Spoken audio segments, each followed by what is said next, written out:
Persecution by R.C. Bridgestock, D.I. Charley Mann Crime Thrillers Book 3, read by Sarah Durham.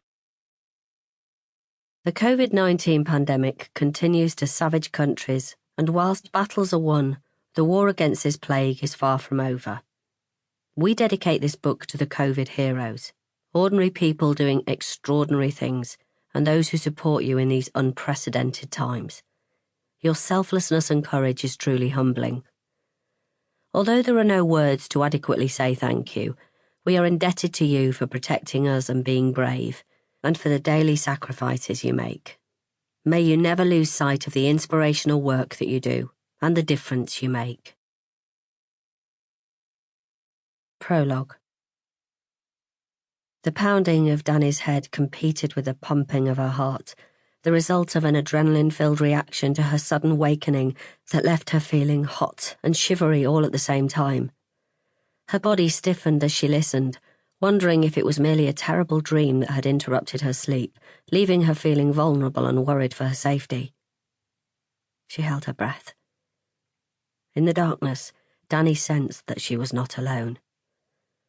A paralyzing fear suddenly grasped her, and she twisted her shaking head towards the door. Had a friend sneaked back to the halls to check on her? The full moon slid from behind a cloud, and its beams streamed through the curtainless window and settled at the bottom of the bed, where she could see a man, motionless, his hands clasped between his legs, his terrifying stare locked into hers.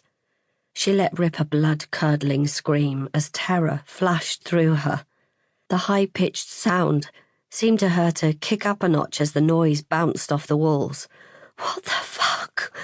The words echoed soundlessly around her head. Panic, hot and terrifying, blurred her vision. "Get out!" her instinct screamed. "Get away from him!" But how? He blocked her only exit. Danny's heart and lungs rushed with blood. When her central nervous system kicked in, and the blood supply brought about another injection of adrenaline to her system, she sat bolt upright in bed and whipped her knees to her chest. She could taste the salt of her tears spilling into the cracks of her open mouth. She could feel the closeness of death in the room, and her body prepared itself. "I'm going to die." When the intruder didn't move, she screamed again, louder, until she had exhausted all the air in her lungs.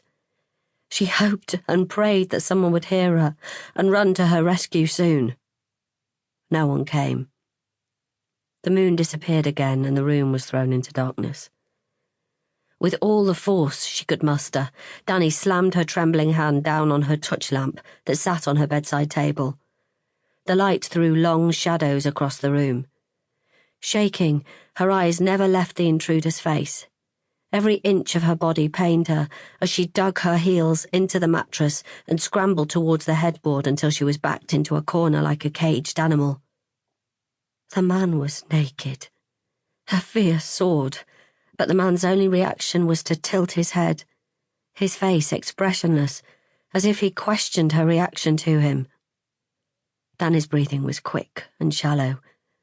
"If I stay quiet, if I don't move, maybe he will go." Her rational mind was regaining control. She sat frozen, watching and listening as the intruder rose from the bed, scooped up his trousers from the floor, and calmly stepped into them, tying them at the waistband in a bow. He slipped a sleeveless t-shirt over his head, all the while his eyes remained focused on Danny. He turned and walked backwards the few steps to the window, hesitating for a moment before putting his foot on the windowsill, and with that he disappeared into the night. Danny started crying. "I suggest you take more water with it next time, love," the campus security guard said, almost laughing down the phone. "Not even Spider-Man could climb up to your room." With emotions running rampant, Danny wiped away a tear. "But you don't understand. I haven't been drinking." "Are you on medication?" The security man's voice deepened. "Have you been taking drugs? They frown upon drug users here, you know." Danny shook her head. "No," she whispered. "I'm not on any medication, and I don't take drugs." He scoffed. I've heard it all before. But I'm telling you the truth. Why wouldn't he take her seriously? There was a naked man in my room. He was right there. He could have... She trailed off, unable to finish the sentence. Well then, if you're sure, I think you'd better ring the coppers and see what they've got to say. And with that he hung up. As she waited for the police to arrive, she curled up on her bed and looked at the photograph of her parents on the desk. She reached for it. I miss you so much, she whispered. I wish I could call you to help me. Tears welled up in her eyes once more. She held the photo close. Several tears tumbled down onto her cheeks unchecked. It felt as if she had been away from home for such a long time, but family life as she knew it would never be the same again. She hadn't been home since her dad's funeral. She felt tears threatening to fall, and she squeezed her eyes shut.